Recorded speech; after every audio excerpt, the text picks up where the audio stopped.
студентка? Да. Прекрасные глаза. Очень грустные. Isabelle, seorang gadis berusia 17 tahun, sedang menikmati liburan musim panas di selatan Prancis bersama keluarga dan teman-teman dekat. Meskipun orang tuanya telah bercerai 7 tahun lalu, hubungannya dengan sang ayah tiri, Patrick, cukup baik. Adiknya, Victor, sangat menyayanginya. Isabelle pun kerap berbagi rahasia dengan sang adik, termasuk soal cowok, seperti Felix, remaja Jerman yang sedang ia taksir. Suatu pagi di pantai, Victor mendorong kakaknya untuk berbicara dengan Felix. Tapi sebelum sempat bergerak, Felix lebih dulu menghampiri Isabelle dan mengajaknya jalan malam itu. Victor membantu Isabelle berdandan dan berjanji akan mengalihkan perhatian orang tua agar kakaknya bisa pergi diam-diam. Ia juga ingin tahu detail kencan mereka nanti. Malam itu, Isabelle dan Felix bersenang-senang dan akhirnya pergi ke pantai. Di sanalah Isabelle kehilangan keperawanannya, pengalaman pertamanya, yang ternyata tak membawa kesan apa-apa. Ketika kembali ke rumah, Victor yang penasaran menuntut cerita, tapi Isabelle menolak. Ia hanya meminta adiknya diam dan tidak memberitahu ibunya. Selama sisa liburan, Isabelle menjaga jarak dari Felix. Ketika liburan berakhir, mereka pun kembali ke kota. Dalam kebosanannya, rasa sepi, dan dorongan untuk mencari sensasi baru, Isabelle memutuskan mencoba dunia gelap, menjadi escort. Ia membeli ponsel kedua, membuat situs pribadi, dan menggunakan nama samaran, Lea. Suatu hari, ia diundang oleh seorang pria bernama Georges ke sebuah hotel. Isabelle berdandan agar tampak lebih dewasa. Georges, pria tua itu, mengaku berbohong soal usianya, dan Isabelle pun mengaku berbohong, mengklaim usianya 20. Setelah selesai dan keluar dari kamar mandi, Georges memintanya bertemu lagi di akhir pekan. Tapi Isabelle menolak. Ia hanya bekerja di hari kerja. Kehidupan ganda itu terus berlanjut. Siang ia jadi siswi SMA, malamnya berganti pakaian dan bertemu pria-pria parubaya. Ia juga belajar dari kesalahan. Salah satu klien tidak membayar penuh, dan dari situ ia belajar, uang harus diterima di awal. Suatu malam, Isabelle melihat Georges di teater bersama seorang gadis muda. Belakangan, Georges mengirim SMS dan mereka bertemu lagi. Pria itu berbeda, lebih lembut dan perhatian.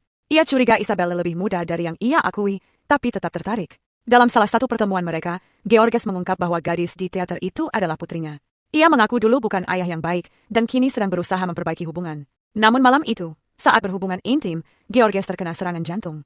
Isabelle panik, berusaha menolong, tapi terlambat. Ia melarikan diri, namun tidak lupa mengambil uang yang telah disiapkan Georges. Beberapa hari kemudian, polisi datang ke rumah ibunya, Sylvie, dan menunjukkan foto Isabelle keluar dari hotel. Mereka mengungkapkan bahwa Isabelle bekerja sebagai escort di bawah nama Lea, dan karena ia masih di bawah umur, ia dianggap korban, bukan pelaku. Sylvia marah dan kecewa, lalu mencari tahu isi kamar anaknya, dan menemukan situs web, pakaian-pakaian yang ia kenal, dan tumpukan uang tunai. Isabelle, yang baru pulang dari sekolah, mengaku bahwa ia sudah berhenti.